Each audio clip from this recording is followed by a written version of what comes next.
So welcome to the Power BI Introduction course, third session. So today's plan, I'm gonna move my video around. So today what we wanna learn about are measures. So this is kind of the last major functionality that you might need to build powerful and more custom reports in Power BI. We're gonna learn how about if we'd like to do some groupings. So how to do that. We'll look a little into the arts and crafts of a report. So formatting, I'll just give a quick demo of functionalities you might find useful. And we'll end with covering the update process. So the whole purpose of building my reports with Power BI, I have this new tool to learn, and it might seem a little longer than building an Excel report. But afterwards, my update process every month is gonna be 1 minute. So this is gonna be a 1 minute in our course where I show you what's next after I've built a report, and then I wanna update it periodically. And you'll still have a take home out of today. So practicing this 1 minute update process and also understanding the concept of all the data sources that are underlying my report. What's gonna happen if somebody builds a report and then share it to me, and now I wanna use this report, I wanna build on it. Maybe I'm now responsible to update it myself. So the data sources, I'll need to edit the links to it. So we'll cover that aspect, and you'll be invited to try it out on your own at home. So first, we will review the take-home 2 that you had to do after last session. I will go quickly as this is simply a demo on which should have been done to succeed with take-home 2. So let's start. So building take-home 2, I'm just gonna show you in course files that were sent out to you. In the handout, you were asked to try and build this chart. So starting from the report we had built in class 2, adding up to it to get to this result. So after session 2, when we left, that's what we had in place. So now on a new chart, since that page is full, I'll just prepare here at the bottom. Clicking on new page at the bottom, I have a new blank page. So this was last week's file where we had uploaded to it. Oh, I'm gonna open up my Zoom functionality. No.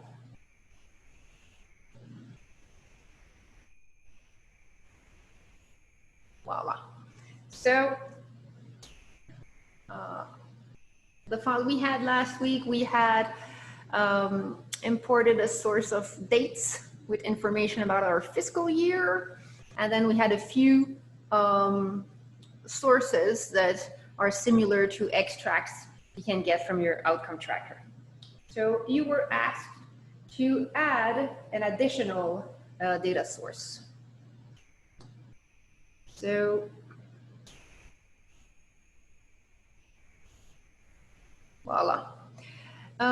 It starts with get data and selecting a CSV file, and then you find it. It was in session 2. Sorry for that. Take home, and there was the file to add as per the instructions of the take home 2. Anytime I select a file, I want to take a look through transform data. So even if you don't have any transformations to do, just coming here and validating a few things. One important one is the type of data for each column. But this one, we want to do a few transformation. We were asked to remove columns. How about keeping only the ones that we might need? So similar to what had been done in session 2, keeping my system name ID that I'll count to count the children admitted, keeping the dates, and would that be the only thing necessary? That might be the only thing that I need. Yeah, I think that's all I'll need. So, so what we learned when we wanted to keep columns, we use this button at the top. But actually, there's when I do a right click on my columns, I have the most used buttons. So this is a quick access to remove other columns. So now that I have those 3, I'm going to change this here to child admitted. And then we wanted to create a custom column for how long is their stay. So we had practiced already with the women admitted to add a column that opens up a new menu and generate a custom column. With that button, you get a pop-up box and you can say that my new custom column is going to be stay in days, and the formula is simply discharge minus admission. So with double clicks, I make those fields come to the formula area. No errors with green check mark. I say okay. And now a new column has appeared. So maybe you stopped here and did close and apply. Hopefully it worked out okay. But there's one important step missing, is the fact that you should always specify the type of data in a column. So you can see here, those are weird values, and in the corner I see ABC 1, 2, 3. So by clicking on this, I can then select whole number. And now I have values that make sense, and I know that my formula worked because this kid here, number 4, he was in from April 17th to 24, and that's 7 days. So being happy with this, maybe optionally I could also change my query name so that I don't see those numbers displayed when I'm on the other side. So children admitted, and that's the information that I like. How to get out? Well, the close and apply is under the home ribbon, and that takes me back to report view. So prior to creating the chart displayed, I needed to add relationships. So from the left-hand side, and now I can see my children table has been added, but is all alone. So same logic that I had with my women admitted, I'm going to attach the children to the calendar using admission date. So from children, I'm going to pick up admission date and drag it, drop on the date of calendar. And by bringing my mouse over the relationship, I can validate that I have tied up the proper field that I wanted to. Modeling before I start again. Report, data.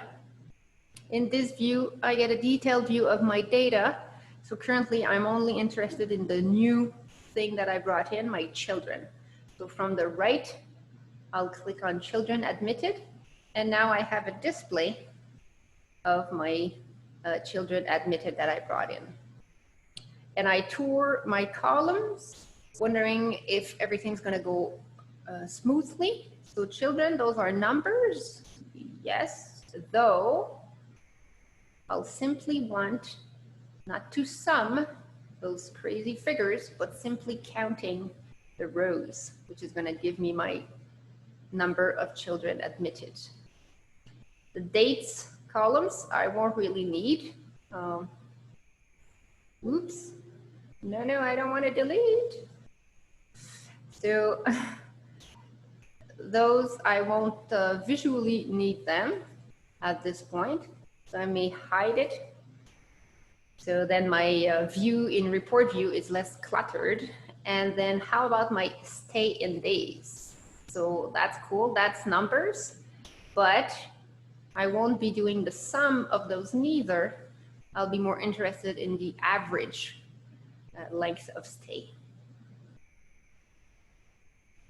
So that being all set, I have all that I need to build a chart in my take-home too.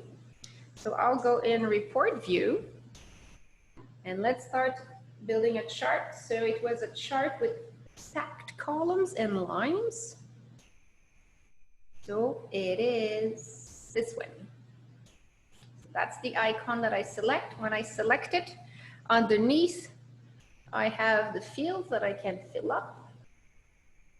So we had months on the axis. I'm going to expand calendar and put my months on the axis. Then for my columns, I wanted to see women and children admitted. So I'm going to expand this so I can see all the words. So women admitted in the columns. And then from children, I'm going to bring, so I wrote child just so they'd be shorter. But, so women and children admitted. And for my lines, I'd like to compare my stay in days. So I'll keep the same order. I'll bring stay in days from women and then stay in days from children. So what am I getting? I'm getting a nice chart. So except that at this point, one issue I might feel that I have is when I look at my legend, both of my lines are entitled stay in days. So I cannot know which one is tied to women or children. So you were invited in the take-home too to take a look at a link of documentation online. And the link took you to the Microsoft Power BI community.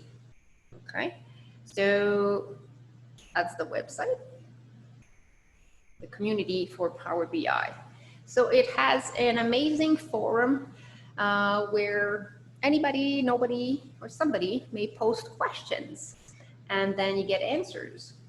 But also, there's been hundreds of thousands of posts added to this forum since 2016. So there's lots of solutions out there. So when you encounter an issue, simply Google it, and very often you'll be directed to the Power BI community. So this person had a similar issue. They picked a column and they didn't like the name. They wanted to change the display in the visual. So the solution, go to solve solution, but it is also always displayed just below the problem that was asked. And the solution was given to us. So the person said, you can do this, we're visual. So they have the visual selected and they say right click on the column in value fields. So we can recognize here that this is our right panel about visualizations. And for the value, they say right click to rename. So what they displayed in the visual came from their movement table and it was article. I see this because there's a check mark. But actually, when after sending it here, they renamed it, and now we see the renamed name in the visual. So let's do this. So what they say is that when my visual is selected under visualization menu, I go down, and going here, I simply right click and I have rename.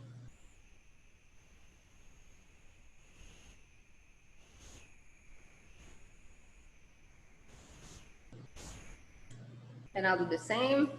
I can right click, or as you may have guessed the double click works. Ah.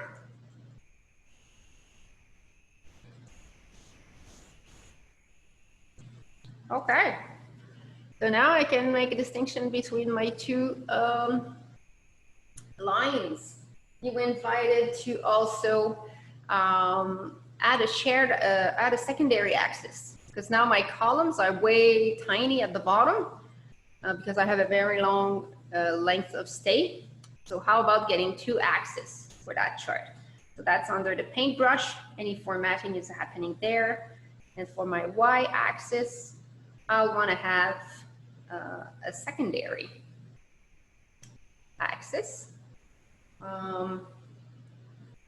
If I scroll down further, I can activate the title of that secondary axis if I want to replicate everything that was in the take-home 2. And then, well, adding a title to that thing. Title.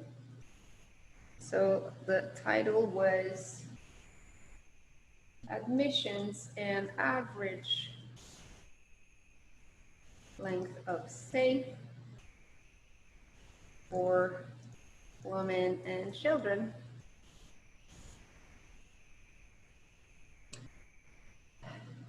So that's what mainly is.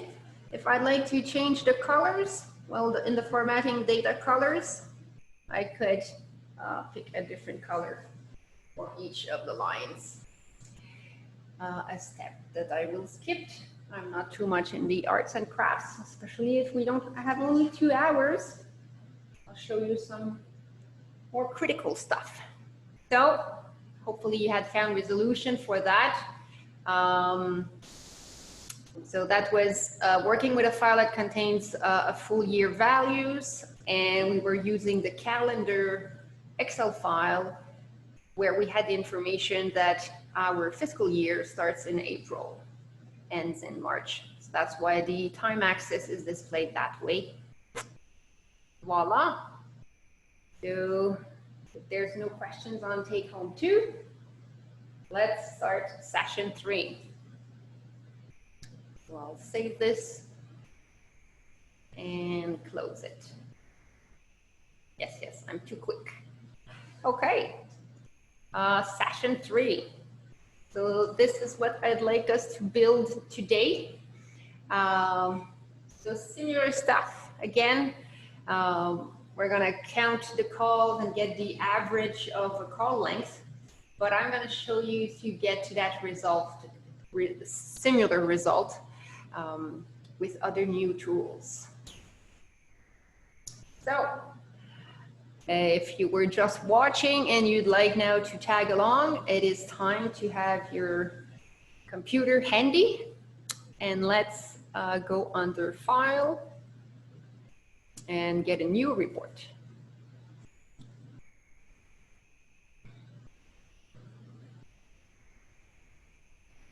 So when I get my new report opened up, I close this yellow pop-up.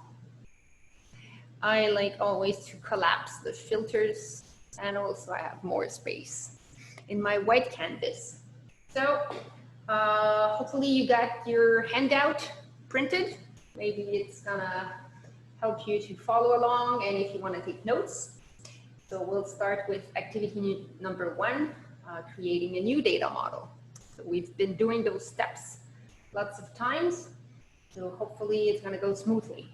So let's bring again a file with calendar with our fiscal information, and we're going to bring again a call contact report. So someone this morning mentioned that they had issues finding the same outcome tracker extracts that I was using. So remember that if ever you have any issues with outcome tracker, Janine at ACWS may assist you. So maybe Katie, at some point you may add Janine's email to the chat. So let's start. And it all starts with get data. So first, let's bring our Excel calendar file. So I pick Excel. Using your directory, I invite you to find the session 3 data file that you were provided, and you will get the calendar. When you bring an Excel sheet, you are always getting prompted to select a sheet, because an Excel file may have multiple sheets. So if I click on sheet 1, I get a demo, and I need to check mark that this is the one that I want to upload. Remember, I always want to go to transform data.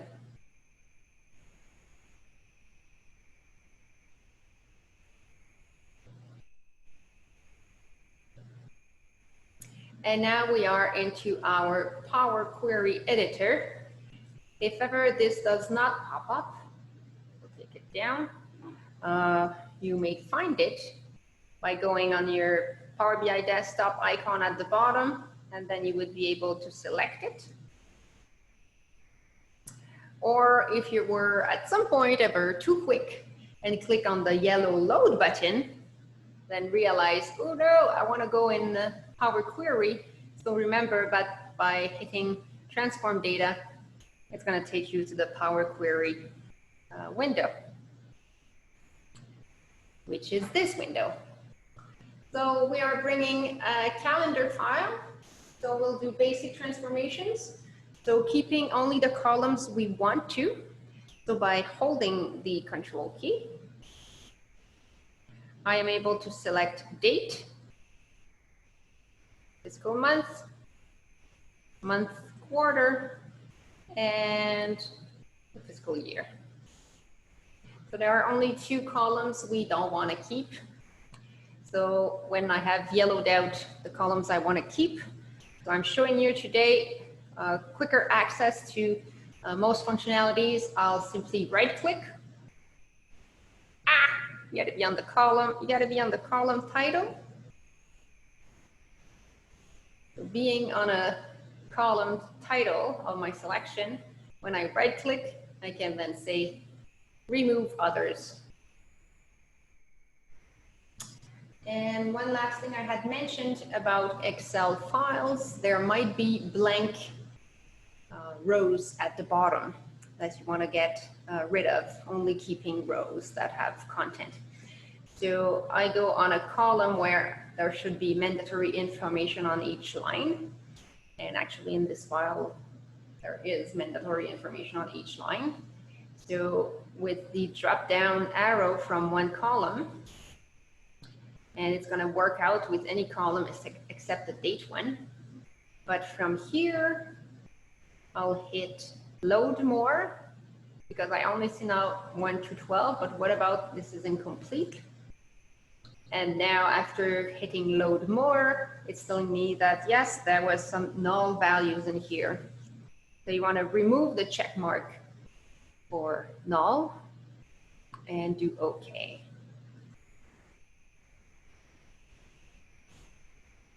So that's the transformations I wanted to do before I bring my calendar file.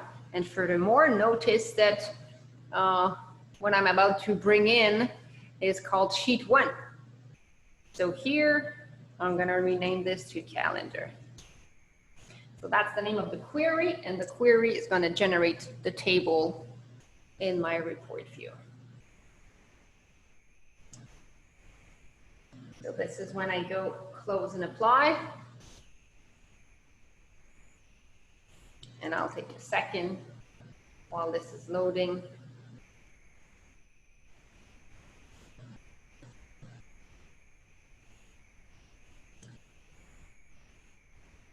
Voila.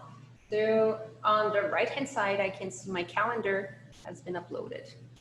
So as you can see in the chat, Katie added the email to Janine Isaac if ever your outcome tracker extracts that you are getting seems different than the one I've been referring to in this session. So let's bring something that is similar to an outcome extract. and it is a CSV file. So again, the cycle, get data, and pick CSV file. And in the files I sent for session 3 data, somewhere there should be the call contact report. And I do open. When I am getting a CSV file, there can only be one sheet in it. A CSV file is only one page all the time. So there's nothing to select. There's simply the demo to validate if everything I'm seeing seems all right. And I'll do transform.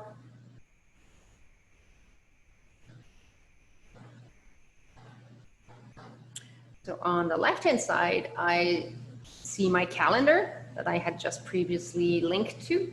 And now I'm under my call contact report file, which is grayed out on the left-hand side.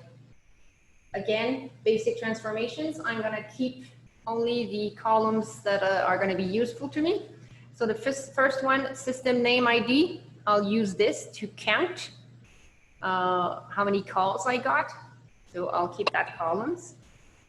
And then I want to keep the date of when did it happen, the call length.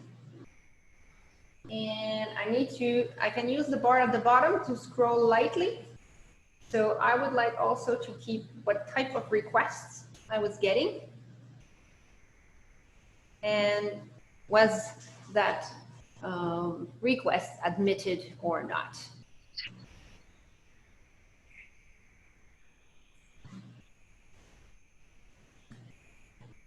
So before you select remove others, I always invite you to scroll back to validate everything is properly selected. So I'm keeping admitted type of requests, and if I scroll back to the left, those other first 3 columns that I had highlighted. So liking to keep those 5s, I can right click on a column title, and then I have a quick access to remove others.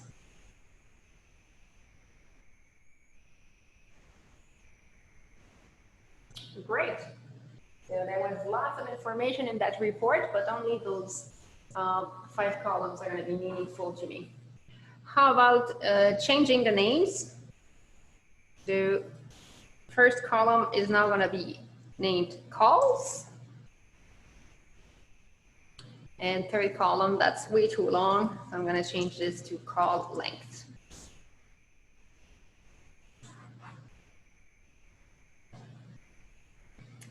So all my 5 columns have a proper data type in the upper right corner, in the upper left corner. So that's about it. I wanted to do with that query. Just before I get out, maybe I can shorten the name of the query a little. So report doesn't have too much added value.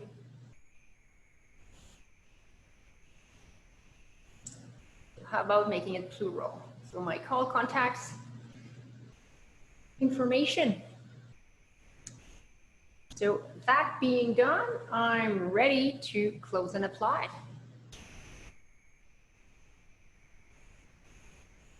So I give it some time to think. And now, relationship and modeling.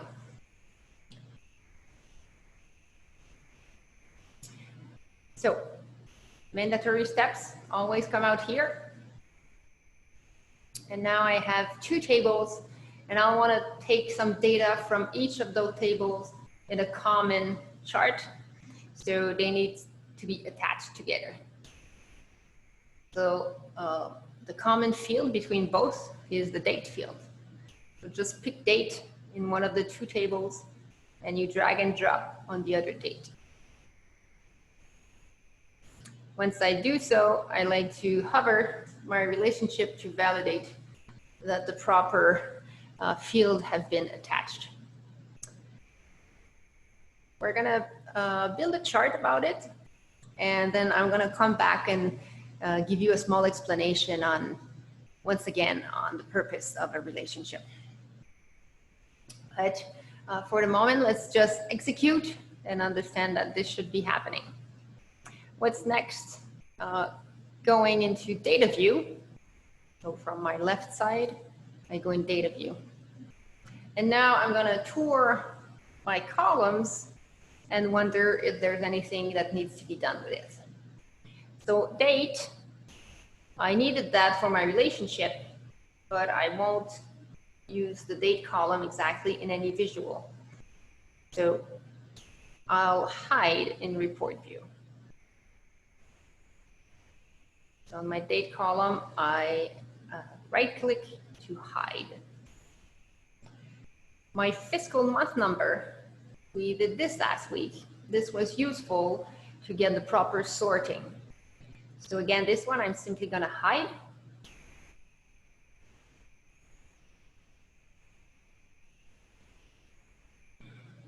So month.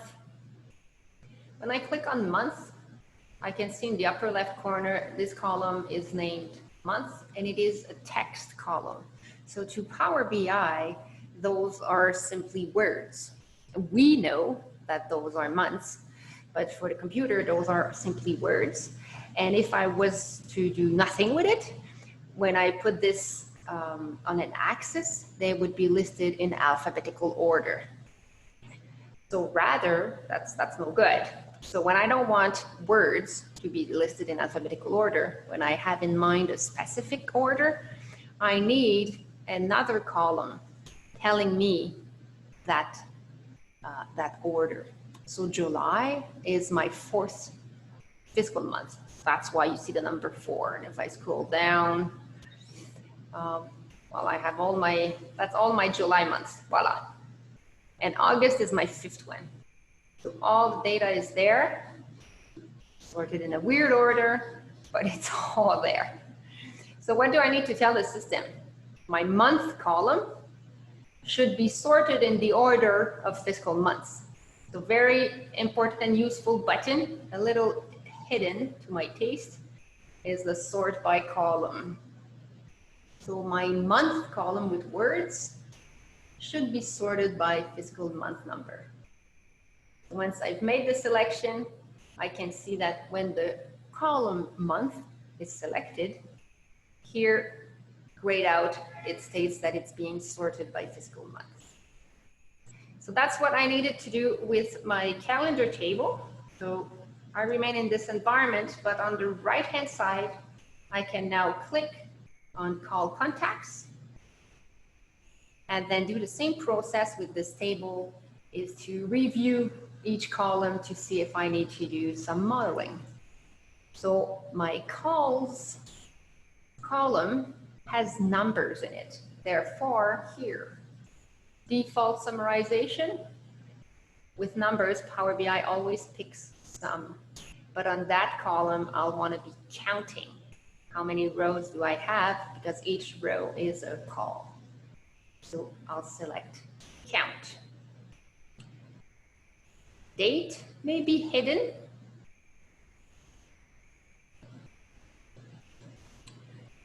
Call length. So that is a number. And the visuals that I plan to do is mainly looking at the average call length. So again, for that column, I'm going to change the default summarization to this time to be average. And the last two columns are fine. They are nothing to do with it. Yay! I'm ready to build charts.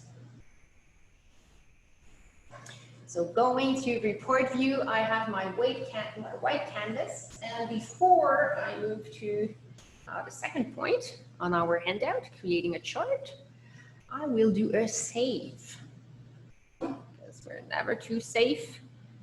So save, I invite you to save this somewhere. And you are the afternoon session.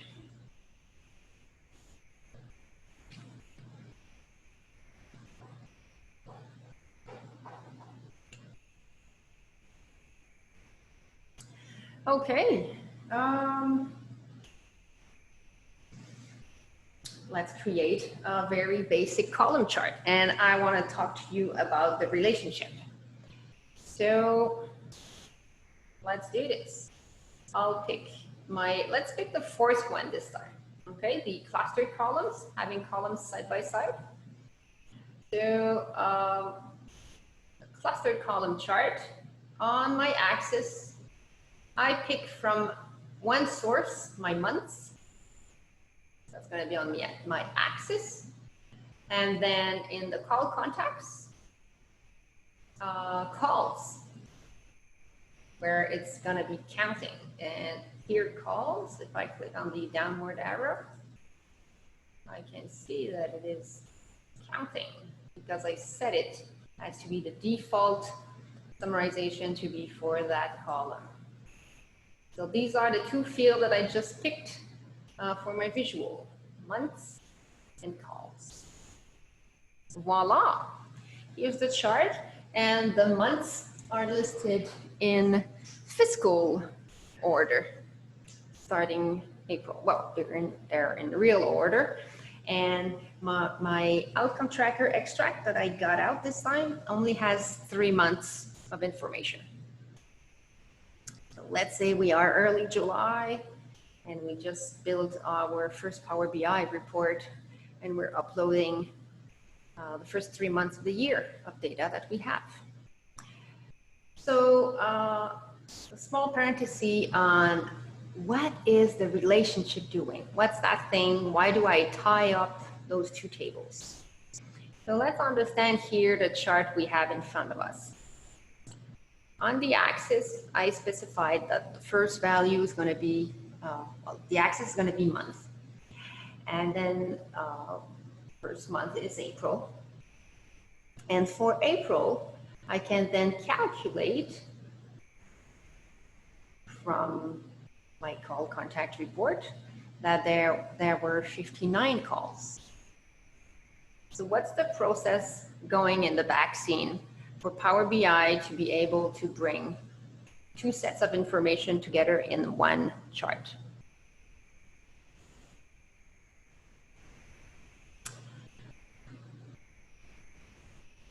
When I say put the months on the axis, then the first value is April. So with this table, Power BI knows that in April, all the matching dates are April 1st to April 30th. So those dates are sent out through the relationship to the other table, saying that in the April column, I want matching dates of April 1st to April 30th.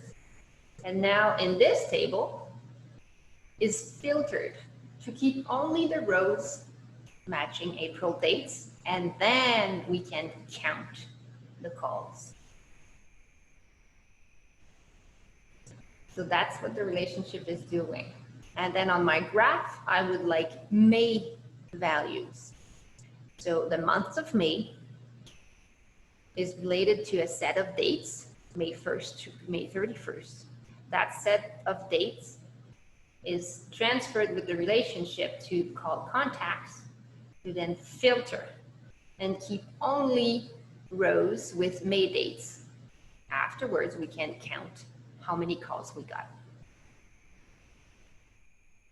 So this is such a new way of working, a new way of using your data to build a chart or a table of data. It takes time to really grasp that concept and to be comfortable working with it. If you grasp it with this 2-minute information, great, you're just smarter than me. But it is normal that it may seem overwhelming and that it takes time to gather the whole thing.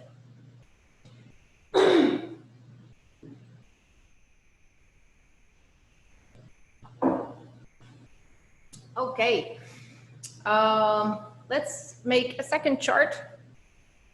And we are lazy. Every day we do lots of copy and paste. So fortunately, we can still do this with Power BI and do some copy paste. So I'll make a pause and check out the chat. Okay, Katie has left, so it's just us. Yes, my chart is selected. There's a gray line around it, so I can do Control-C to copy. I then click in the white and do Control-V to paste. Et voila, just above the chart, I have now a duplicate that I can bring next to it. So I grabbed the copy by the title and moved it next to it. So today I'd like to see my total amounts of calls, and then I'd like to see also the calls where we turned away the client, because I have this field in my call contacts with the admitted column. So just to point out, I'm going to show you the detailed data. So you may stay there and I'll just go in data view. So this call contact report that we can get has all the information in it. It is all the calls. And there we can see for the different types of requests, if the admitted field was filled out or not. And we can find, like, let's say here, I can see that on April 17, for requests, a residential request, and the person was not admitted. So last session, when we built charts about those same information, we brought in 2 extracts from my database. One extract with all the calls, and the other one that when I got the extract, I specified only the turnaways, so only the non-admitted. I don't need to do that because I have all the information in here. So my second chart here, I can filter on it so that only the not admitted are being displayed. So how to do that? Well, I'm going to expand my filters panel. So I have the second chart selected. And now under filters, the first section is dedicated to the visual currently selected, filtered on this visual. And now I have the fields that I have already uploaded to the visual, and I can do filtering with those. If I want additional filtering with another field of information, another column, I need to drag and drop here. And that's what I'll do. So from your right-hand side, you can grab, so this really needs to be done with the mouse, so grab it and drag and drop to the filters panel. As soon as I drag and drop, it shows me the possible values in that field. And I'm going to select not admitted.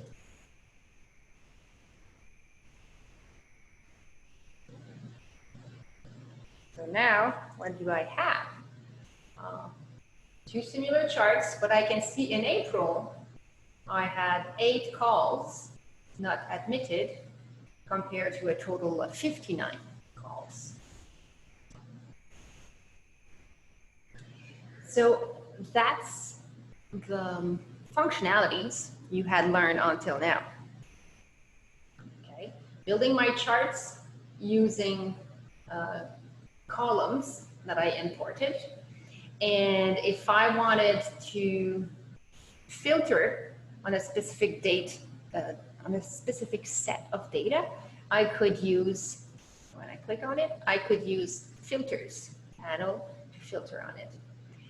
But the fact is, I'd like those 2 charts to be only in one. I want my month of April to have here, let's say, I want my month of April to have this long column of 59 calls, and next to it, a tiny columns of 8 not admitted calls. So I want them to be side by side. But unfortunately, currently, to get my not admitted Data, I only know to get to it using a filter, but a filter is for the whole chart. It cannot be one out of two columns in the chart being filtered and the other one not being filtered. So this is one of the many reasons why you would need measures. So we're going to start building measures, learning about that last major concept of Power BI and see what's going to be the impact. So just for spacing purpose, I'm going to collapse my filters panel and we're going to address building measures. So what do? I go to the right-hand side, and when I get close to my call contacts table, or any table, that's the one I want to get close to, there are now 3 dots appearing on the right-hand side. So by clicking this, I get a contextual menu, and the first choice is New Measure.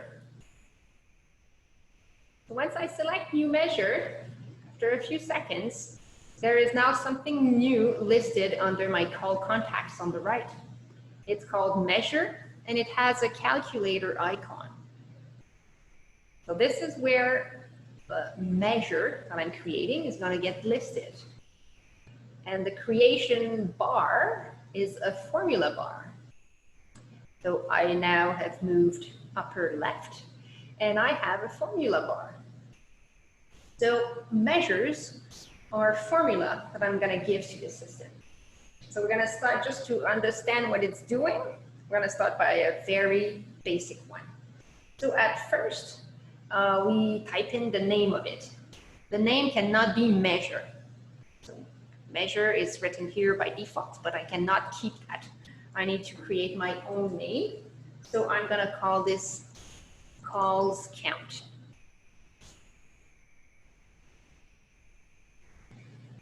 That's the name of the function I'm about to write, the formula, and then equal. So I want to tell the system, sometimes I want you to count how many calls I got, right? We've already did this, but let's do it using a measure. So the formula is going to start with count. Guess what? As I start typing, I get a drop-down list giving me possibilities that I can pick from. And lots of those functions have the same name as you were using in Excel.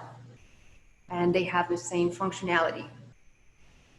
So I can type the whole thing, or if I'm a little lazy, I can double click on any selection that I like in the drop-down list.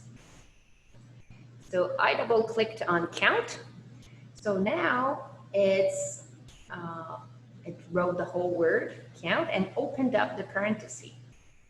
And again, I have a new bubble explaining to me what is this function going to be doing and what are the required elements for that function. So when I want to try and use count, the only thing I can put in it is a column. And that is why I have a drop-down list of all possible columns in my current report. So now you can recognize that I have a few columns for calendar and a few columns in my call contacts extract. So what I've been doing until now is counting on the calls column. So I'll select this. So I've double clicked again, and you need to close the parenthesis. Typing those formulas is quite picky or tricky. I mean, if you're missing a comma or missing a parenthesis, it won't work. So it takes patience at first to learn and to use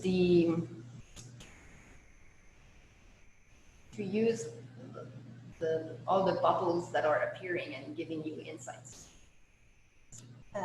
How to read in the middle.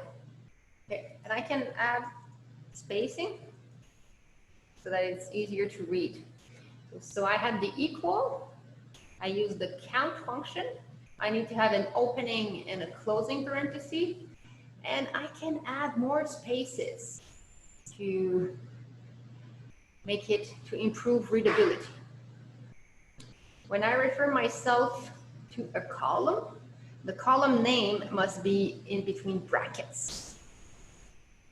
And when I refer myself to a table name, it must be between single quotation marks. So when I'm done, I hit enter or the check mark. So just on the left side, the formula bar is the check mark. Et voila, we created a first measure. How do we use the measure? Well, we can add them to charts, just like we were used to adding columns. So let's select our first chart here that has 59 calls in April. And here on the right hand side, I now have, with my calculator icon, listed the formula that I just built. So how about I drag and drop and add this measure to the same visual. You're getting exactly the same values. This is simply two ways to achieve the same result. So when I had a column that I named calls, and when I drag and drop that column to value field, it was set to counting how many rows I have. And this calls count is a formula that I just wrote, and the way I typed it, I asked for the same result. I asked count this column.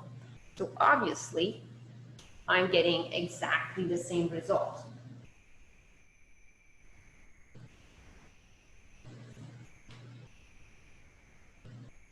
So obviously, that's not the end of it. What I said is, in my same chart, I want to get for each month the amount of turnaways. So the other smaller value here, my 8 turnaways, I want this to appear next to it.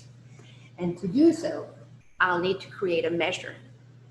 So I'll create a measure, a little more complicated, because this time I'm going to say count calls, but only the ones not admitted. So let's build a measure. It's happening on the right-hand side. So next to call contacts, I have 3 dots. And this is where I can find the option for a new measure. So I want to add a new measure to be listed below my call contacts table. I go to the formula bar, upper left. What is this measure going to be called? I'm going to call it turn away calls count.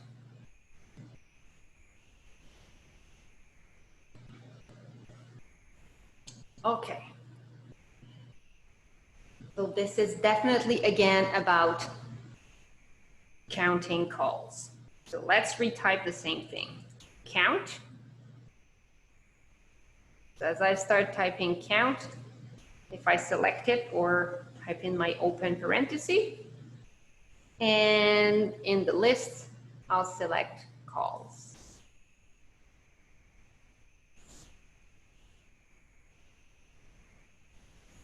So if I stop here, this is going to do exactly the same thing. Okay, this is simply count the calls. So now I'm going to teach you an amazing formula that allows me to tell Power BI, do something, do a calculation, but this with a small tweak. I want to add a little curve to it. And currently what I want it to be is keep only the not admitted. So I need to get in front of the formula that I'm about to write. So I'm on the right side of the equal sign, but at the beginning. And now I'm gonna write calculate. So calculate and open parenthesis. So what does it do? What does do calculate? It evaluates an expression in a modified context. So the expression to evaluate, so I'm going to say calculate how many calls I'm getting. That's my expression. But then I get completely at the end of my formula bar, and then I add a comma. You can see here in my pop-up window that I'm now at the moment after the comma, I should specify a filtering criteria. The filtering criteria, I'm going to say that for the column admitted, question mark, that was the name of our column, it should equal to not admitted.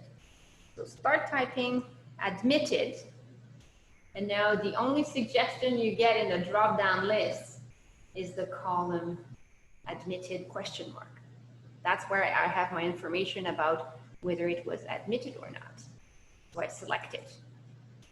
Now I'm going to say in this columns, you want to keep only the values not admitted. So I say equal to not admitted.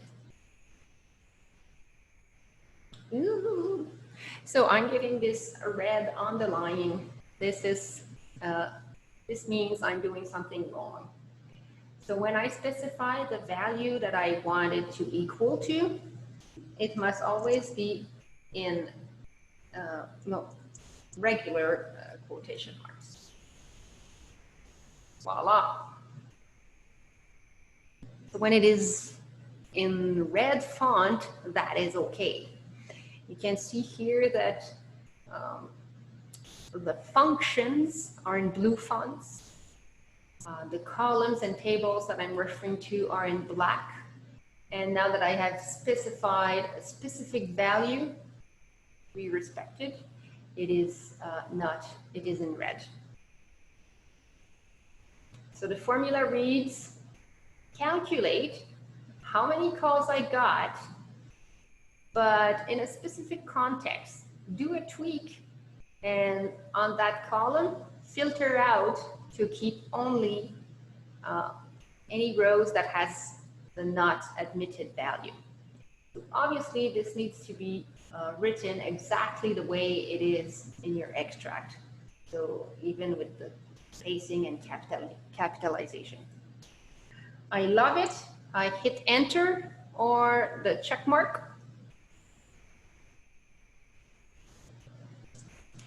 And I am ready to add it to my chart. So my chart where I had two columns, I now am gonna add my new measure. From the right side, I have the calculator icon.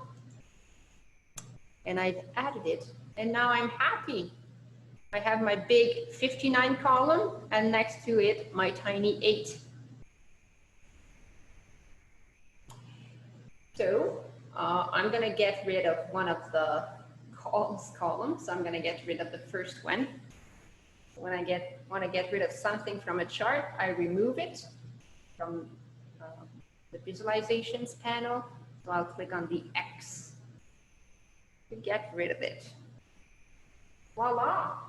So that was one chart I wanted us to build. And I want us to explore furthermore.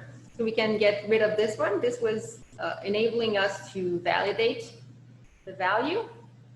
So May is 11, and I did get 11 also when I did the chart using filters. So getting rid of a chart, I simply select it, and when I'm with the gray line, I know it is selected. I can hit delete. I'm going to build 2 more measures about my call length. So I'll repeat the same process. What is the average call length for any call? And what about only my turn away calls? So let's build the two measures and then we'll create a chart. So it's happening on the right-hand side. When I get close to my table called contacts, I have 3 dots and I pick new measure.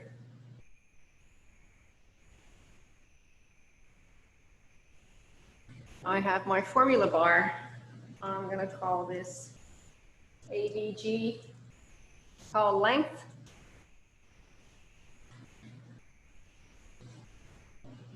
So I try to give it relevant names, names that are going to speak to me when I refer myself to it afterwards, and also names that are going to have a nice display in the chart and be meaningful for my users.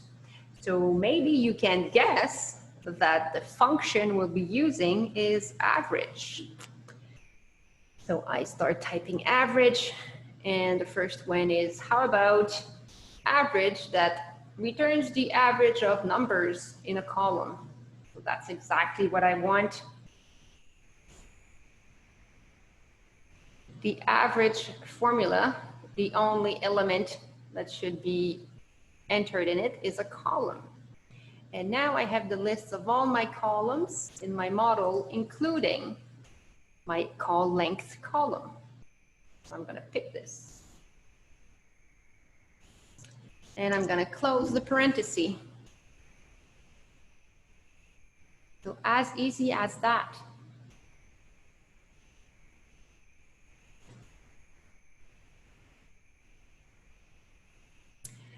So I hit the check mark.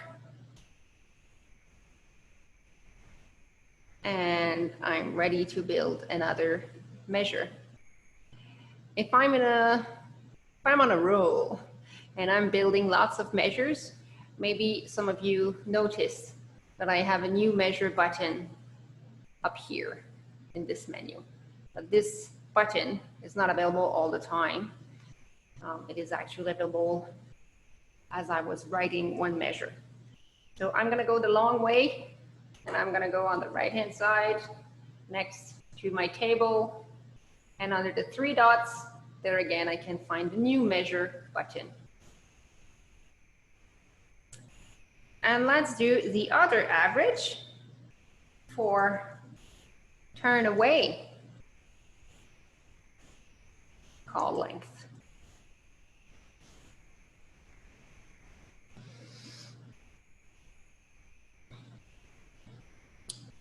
So this is going to be similar, but I'll just show you something as we go along. So let's type it from the beginning. So I'll want to have the average in a modified context by filtering on only the not admitted. So I'll need my calculate. So I start typing calculate, and I open the parenthesis.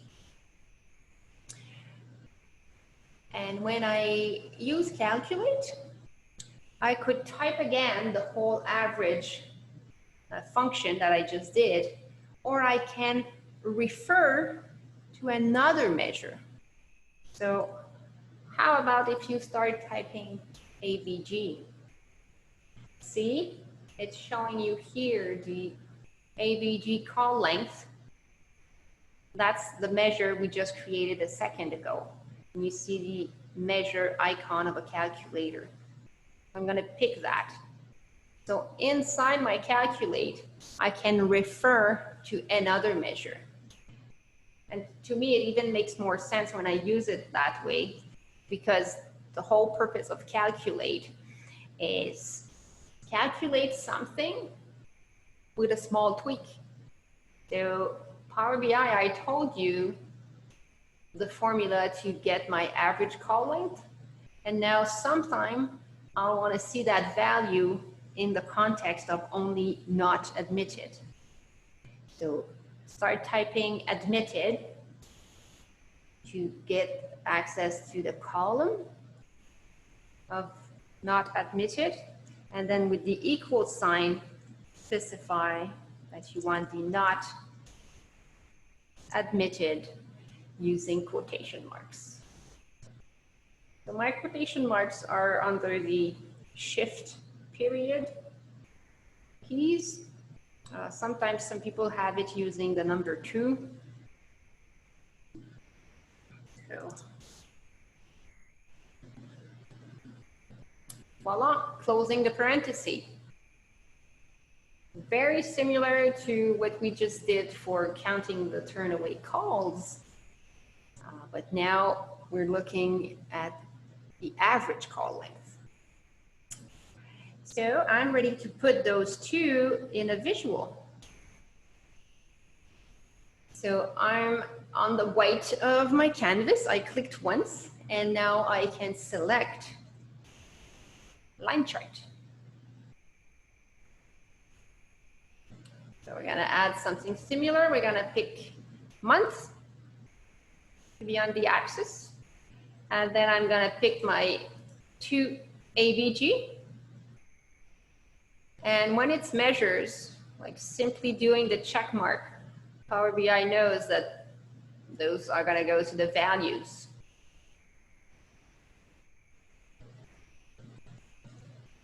And there it is. I'm going to bring it next to it. So moving my charts around, I like to grab it by the title. Voila.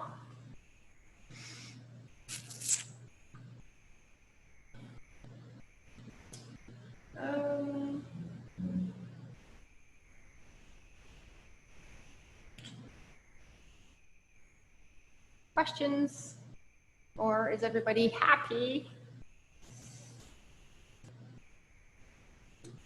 Something I think we did not explore until now is the slicer. So I have those two charts. I click in the white, nothing is selected. And I'm going to add a slicer to this report. Okay, so this is the icon that has a little filter on it. And when you select it, see below in the values field, there's only one spot for anything in it. And today we're going to add our type of requests. So I'm just going to stretch on the right-hand side. My fields column is a little too narrow. So by bringing my mouse cursor on the border, I can then grab it and stretch it. And now, voila, I see the whole length of my names. So types of requests, that's what I want to have in my slicer.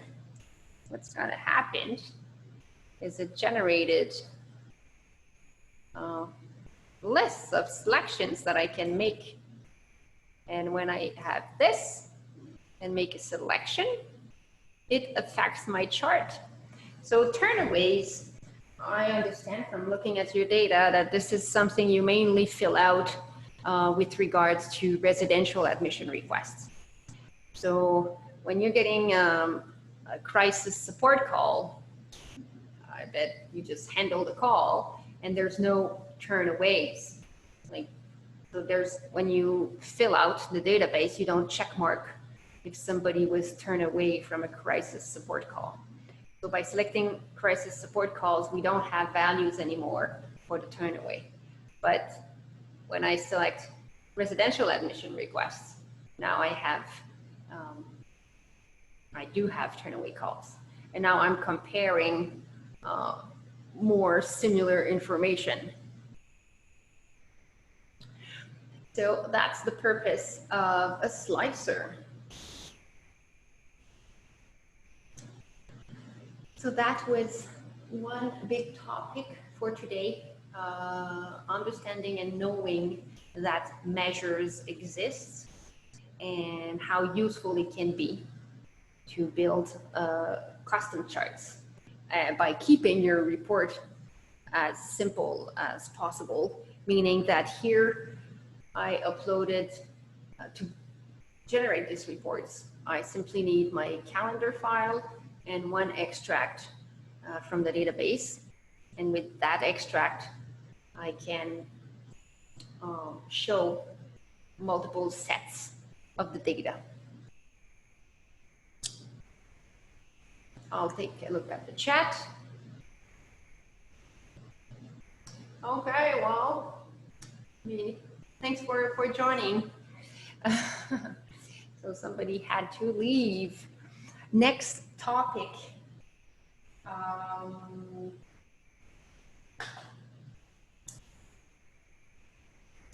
Transforming our original source of data by adding, enhancing it with new information. For instance, creating a grouping. So I'll show you the solution. So what I'd like now to do is I'll bring an extract with my children admissions. And I'd like to see the admissions split between infant, toddler, and child, though my system is not giving me that information. So I need to create it. So let's do this. So let's bring another CSV file. We know that way pretty well now. Get data, CSV. And now in the data provided, session 3 data folder, you have a children admitted CSV report. Open.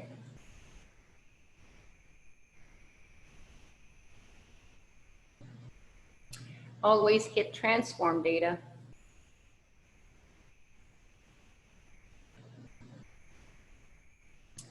So what do we do here?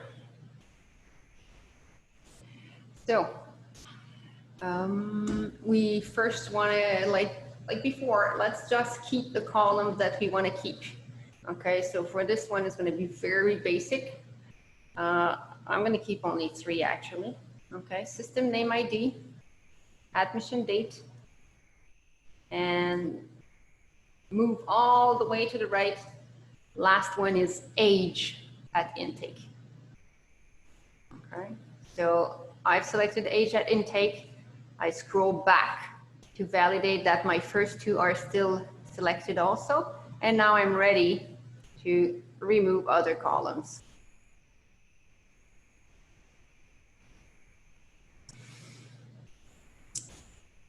How do I get to have this grouping per different age groups? Well, I need a new column, so I'm capable of having this grouping.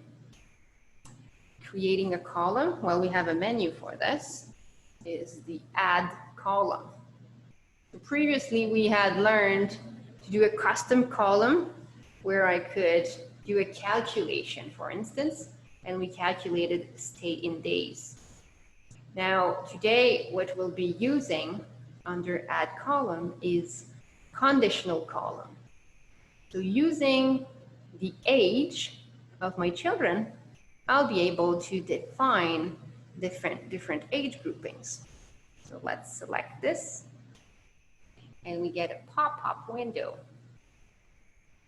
that we're simply going to read and fill out. So the new name is going to be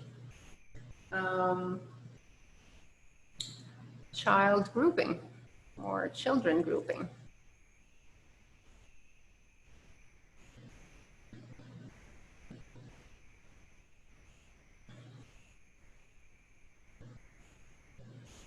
I never know to put it singular or plural.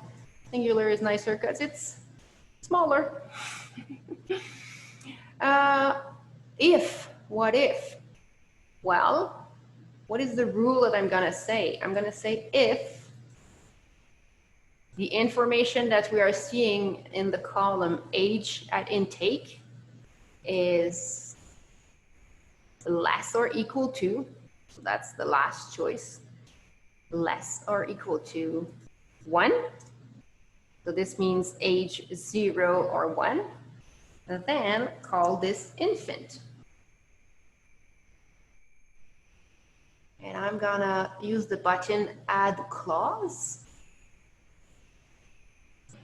and do another one for toddlers. So from the first drop down, if it is not smaller than 1, age at intake, go for less or equal to 3. So this is going to be 2 or 3 values to be toddlers. And another one, age is less or equal to. Always plan for discrepancies in your data. Why not put 99 years old as a child age? And I'll call this child. And always plan for an additional category. So if the information doesn't even fit any of those 3 criteria, just put it in no groupings. So that would generate a 4th grouping. When I like it, I hit OK.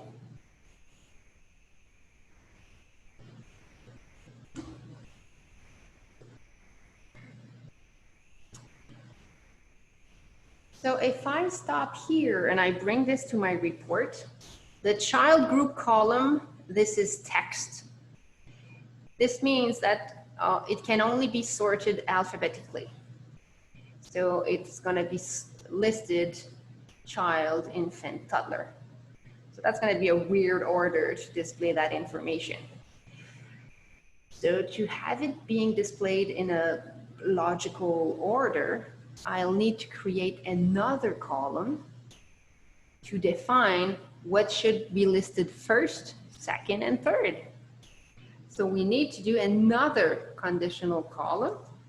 So upper left corner, I'm going to pick again, add column, conditional column, and I'm going to redo the same exercise, but by stating number 1, 2, 3, 4. What do I mean? So this is going to be a new column in your pop-up. This one is going to be called group sort.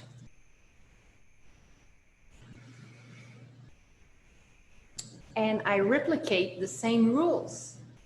So from age at intake, if it is less or equal to 1, that's my first grouping. Add clause, age at intake, less or equal to 3 years old. Those are my toddlers, and it is my second grouping. Add clause, age at intake is less or equal to 99. Those are my children, and it is my third grouping. And for my null extreme possibility, that would be my 4th grouping.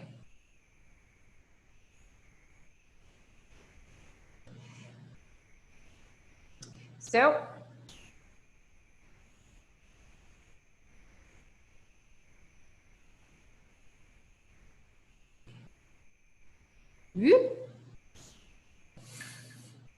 there we are.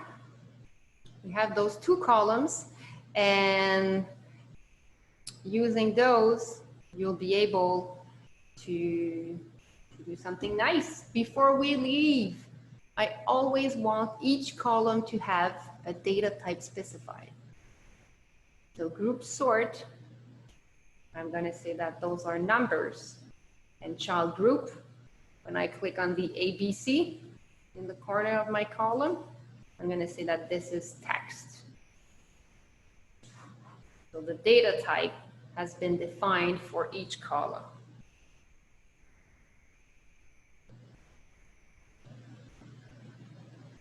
Hopefully this was clear. Let's go to the home menu. So at the top, when I click at home, I have access to my close and apply.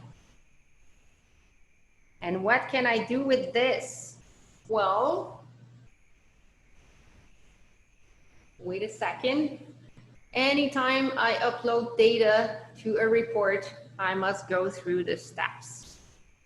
Let's check out relationships. Group. My children is aside of all the others. Let's attach it to the model. So admission date, I attach it to the calendar. This way, if I count how many children admitted and I'd like to know by months, I'll be able to. Okay. On the left-hand side, I'll now go to data view.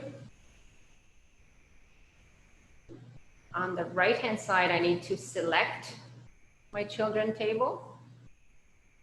From the right-hand side, once I click on my new children admitted table, it is being displayed. And now I look at it one column at a time. Oh, I didn't rename my column. Okay. Actually, you can rename it out here. Okay. I'd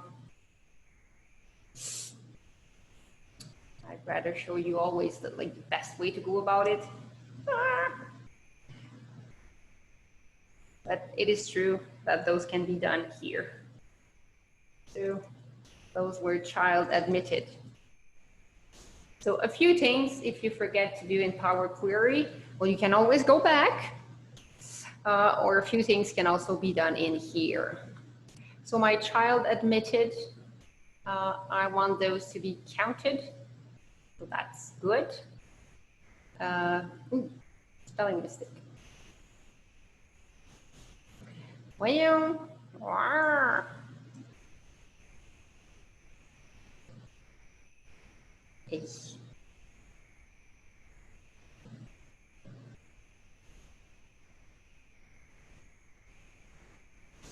okay. Admission date, I'll simply hide that. Age at intake, I'll hide it also. I wanted it to calculate my children groups, but I don't need it anymore. My children groups, let's specify the sorting order. Okay, so children groups, I'll specify that they should be sorted by group sort.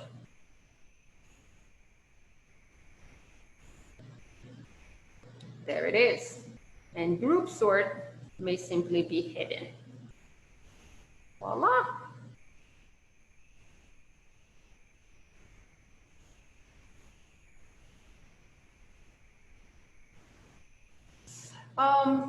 So somebody just asked, when we build,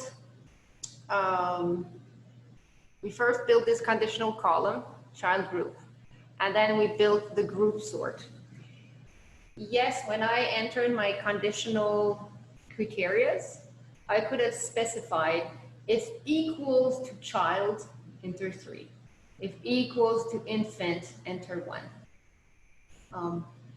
But if you can build a conditional column referring yourself to numbers, you're on the safer side, just because there must absolutely not be any spelling mistakes when you enter it.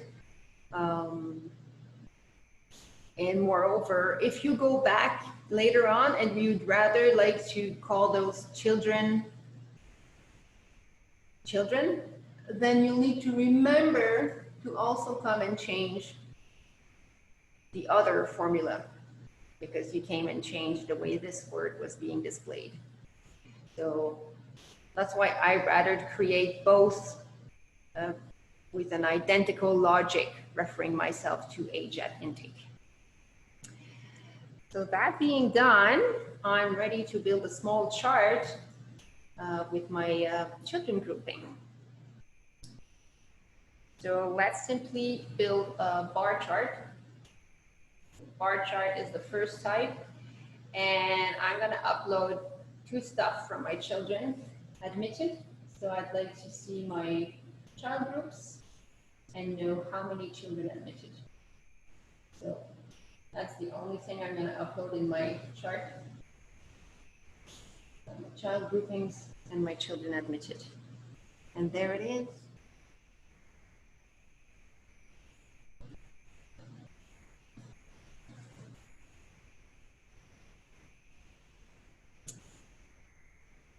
Okay.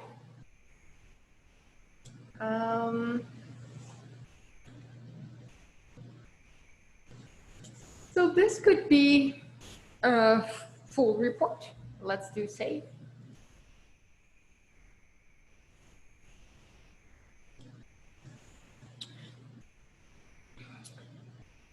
So now you have lots of mandatory competencies and knowledge to be able to build powerful reports and be able to create it and customize it the way you want. Before you send it to people, one very important aspect.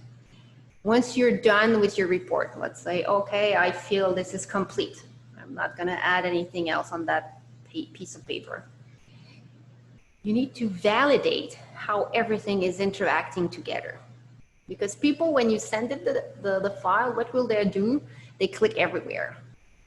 So I come here and I click on April.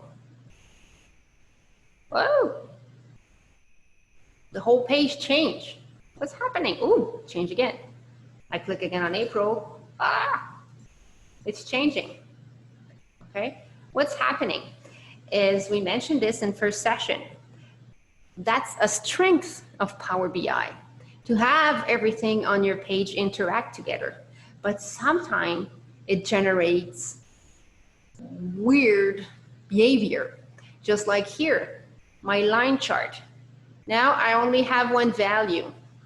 It's meaningless. I don't want to see this. It's just going to worry my customer or my consumer of my report. So I need to address this. So I'm going to click again on April so that everything is back to normal. What should you do before you send your report out to people? Well, you need to validate the interaction between anything in your page. So you select a first visual. So I recommend to start upper left and finish bottom right of your page. And I'm going to tour each of them and validate the interaction with others. So I've selected something in the upper left corner, and now I have a menu at the top, Format. When I select Format, the first button is Edit Interactions. I click once on it, and now it is grayed out. When Edit Interactions is enabled, suddenly all the charts on my page have little icons in the upper right corner. All the charts aside of the one currently selected. So currently I need to choose my slicer here. Should it affect all the visuals? Yes, I wanted to react with the first two at the top, but the bottom one, I can say there should be no interaction between my slicer and my children admitted. There's no relationship between types of requests and children, so it would not affect it. But just to be on the safe side, I put it to no. What do I do next? So this was validating for my slicer. Now I'm gonna select my calls count chart. And now I'm gonna click on April so that I can see how it affects the others. And I'm gonna choose, do I like this or not? So definitely I don't like my line chart disappearing, so I'm gonna say no. Upper right corner of my chart, line chart, I'm gonna say no. For my bottom one, oh, I now have 3 icons. The first one, what if I try it out? I suddenly have smaller values. So if I pick this, when I select April, the chart at the bottom is going to show only April values. I feel this could be confusing to users. Somebody could click by mistake on April and then think that those values here at the bottom are still showing values for the whole 3 months. So I don't like this selection. The other one, highlighted, can be interesting. When my user comes and checks out a value, it can now see that infants, I had 4 infants admitted total, and highlighted is related to April, and there were only 2.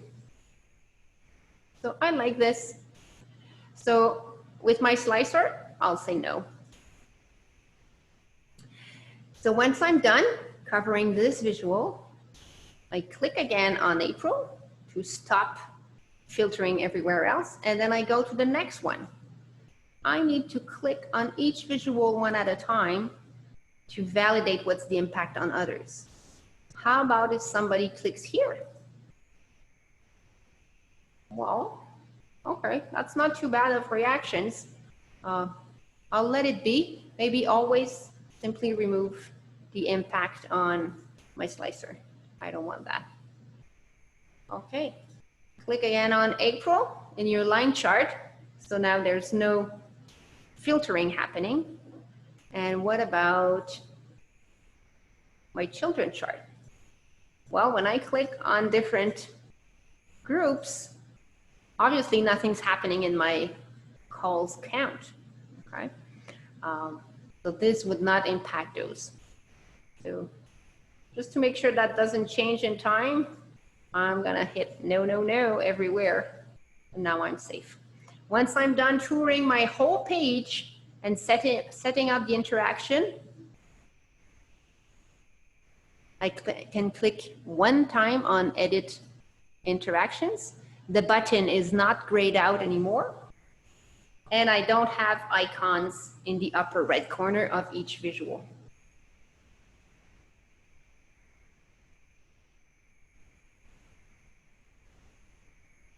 So setting the interactions between each visual, very important step. So this was the first step of this topic I want to cover in this course about report formatting. Lots of the report formatting is mainly cosmetic, but this one I think is quite important because then your report consumers don't get all confused when they click on a chart by mistake and then have data disappear. What else can I do about report formatting? There are color themes. So actually we had touched base on that in session 2 because somebody had asked about it. So under view, I can apply a color theme. I can even go browse the web and download other Microsoft themes, or I can simply pick one. Sometimes I pick a theme that I really like, but maybe there's just one aspect of it that I'd rather change. So then I can just format each of my visuals that I'd like to be a little different, but globally I'll be satisfied with the theme format.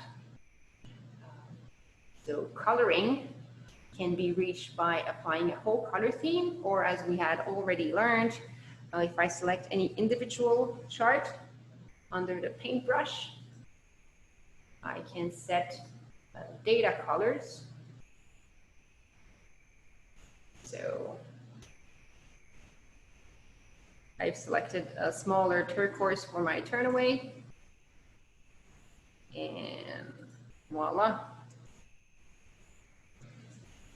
So maybe I like that color theme, but just with a small customization. Moving your charts around and resizing. So always grab it by the title. It's going to be easier.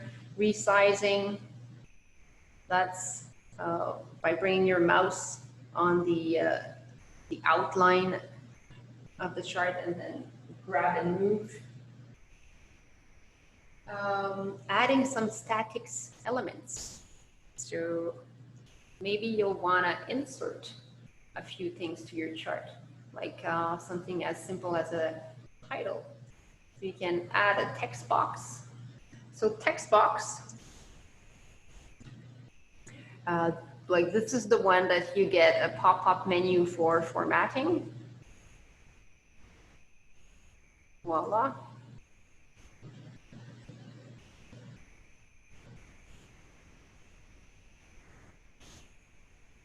So very basic, adding a text box. Obviously under the insert menu. So sorry, I'm going a little faster because that's simply like formatting and to me arts and crafts. So it's something that you can later on explore on your own. Image. So if I want to simply upload an image, I had prepared for you in the session 3 data folder, I uploaded the logo. So once you select an image, you can resize it and move it around.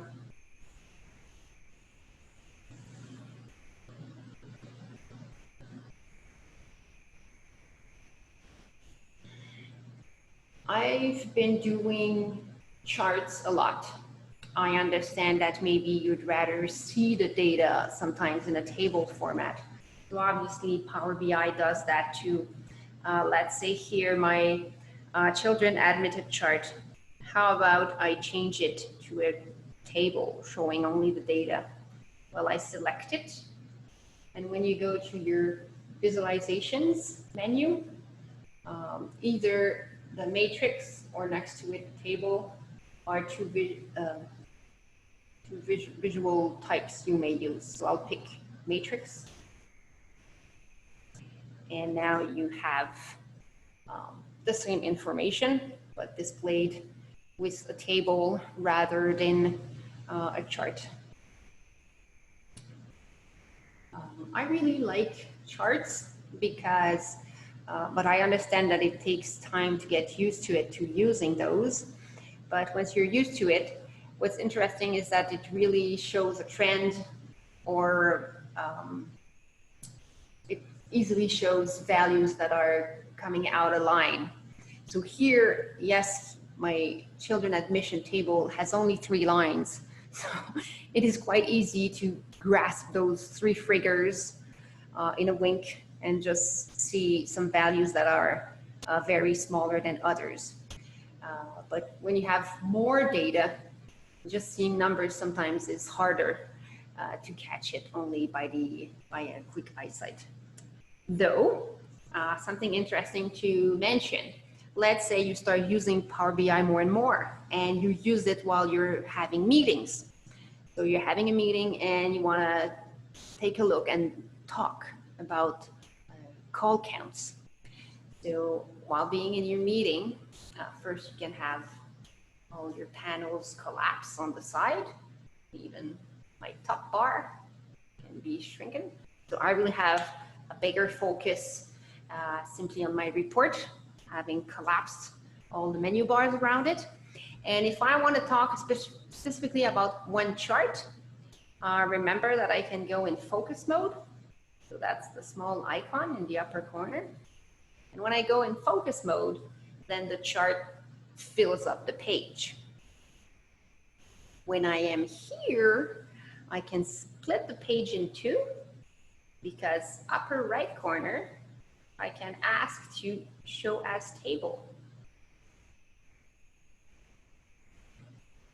And now I have my chart and I have the detailed numbers listed below. So depending on people's preferences, there's this cute icon here also. What about it? Well, it's going to bring my data next to my chart. So depending on any visual that I'd rather have, that's the way to look at your data, at your chart in a new way. Button back to report simply takes me back to my main report. So I'll do a save. So that's what we wanted to build for today. What's next? Woohoo! I'm done with my report. I love it. I sent it out and I shared it to people. And now we are done with July. So let's say a month later, I want to do an update.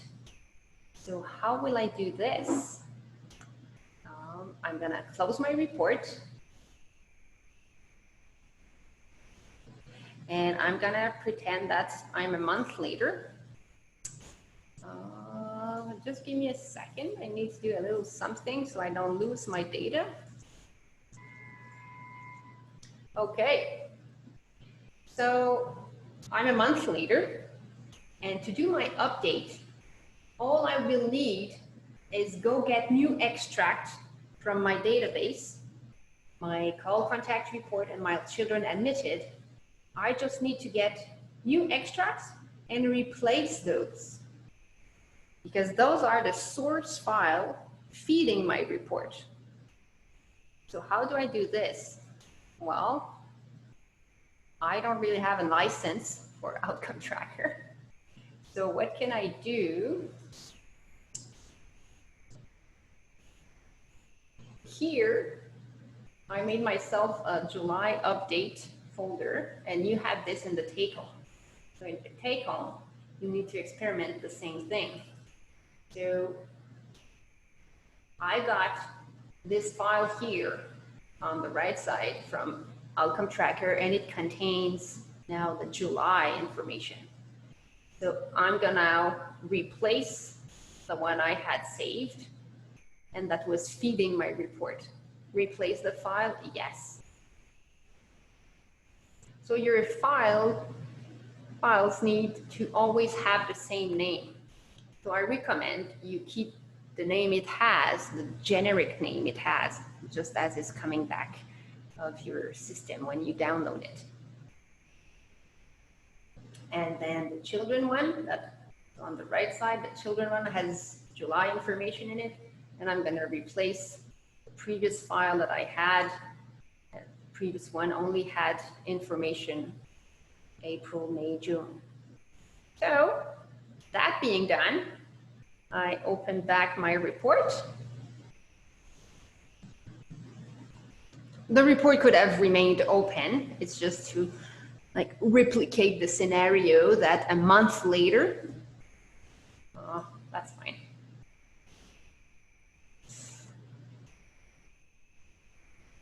So I got those messages because I have 2 versions of Power BI Desktop installed on my computer. And it's doing wacky stuff. So my report's there. The underlying data has been updated in my directories. So I'm ready to hit my fantastic button, refresh.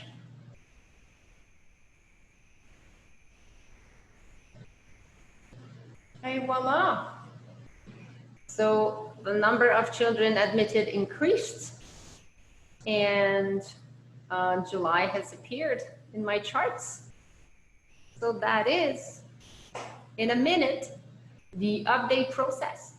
So now I would simply save, go for a walk, not to tell everybody now that it's so easy to update my report, and then after a nice 1-hour walk, tell everybody that the report has been updated. Just kidding. So that's it. That's what a process you'll need to go through to update your report.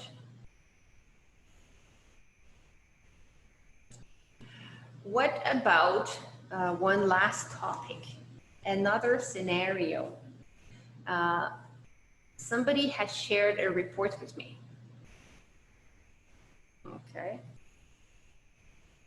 What about if I get a report built by someone else? So last topic for today, number 10, edit the data source. So this report was shared with me. So I can open it.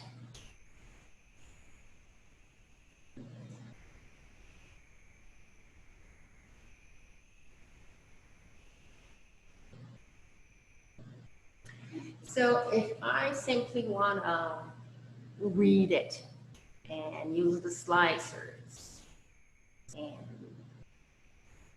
filter on something, that's fine. Okay, it all works fine, and we've learned that in the first session. That's good. You just look at your report and read it. What if this report is given to me and from now on, I'm responsible to update that report? Well, if I try and click refresh,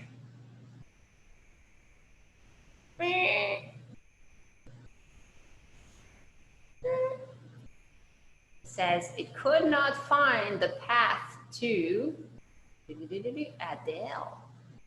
Oh, so this report was created by Adele. And Adele shared it with me, and she shared me the source files. But I need to do a little tweak. I need to fix this report so that from now on I will own it. And it will be linked to source file being saved on my directories. So how do I do this? So at this point, sorry, I didn't mention this, but you don't have this. So at this point, you're simply watching my demo for the last few minutes, and you'll be invited to replicate those steps in your take-home. So a report was sent to me by someone else, and now what I'll need to do, if I want to start updating that report, I'll need to go to File, Options and Settings, and look at the data source settings. In the pop-up window, I see all three documents that are feeding this report. There's a calendar, so if I look at the end of each, a calendar, a call contact report, and a children admitted. So Adele, when she sent me the report, she also sent me those files. But the Power BI report is referring to Adele's computer, and I don't have access to her computer. So I'll need to select each one at a time and change the source. So I'm going to change the source to my own data file.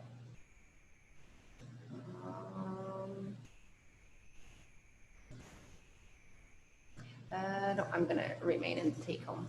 Voila.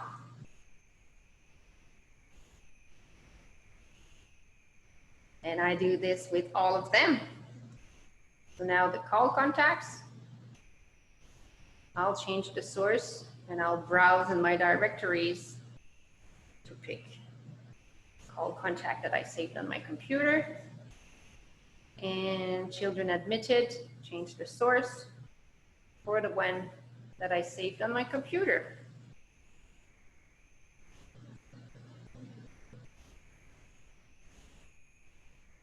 Right? And it says, oh, you've made changes. You changed the data source. So I'm going to apply it.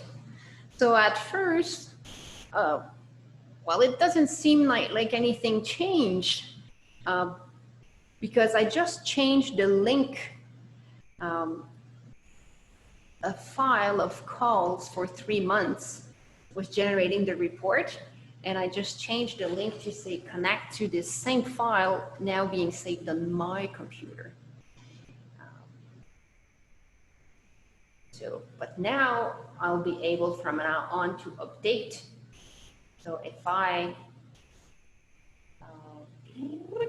where it is. So those files, now it's now linking to those files.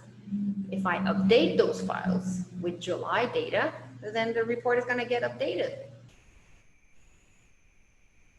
So two concepts.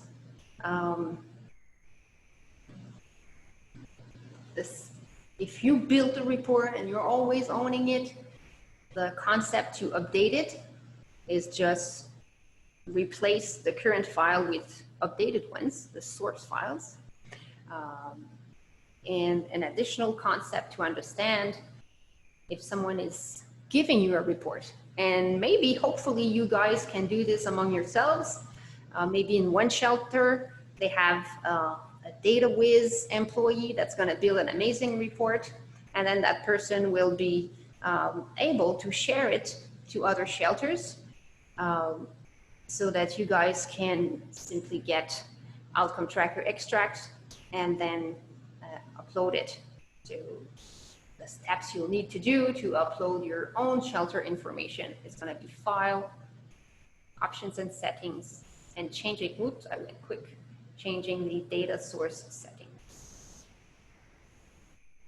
So those are main topics that I wanted to cover for the third session. Hope you enjoyed it all. So in the chat, we posted Janine's email. So this is Janine email, who can provide you with support for outcome tracker. And myself, well, I am a Power BI consultant.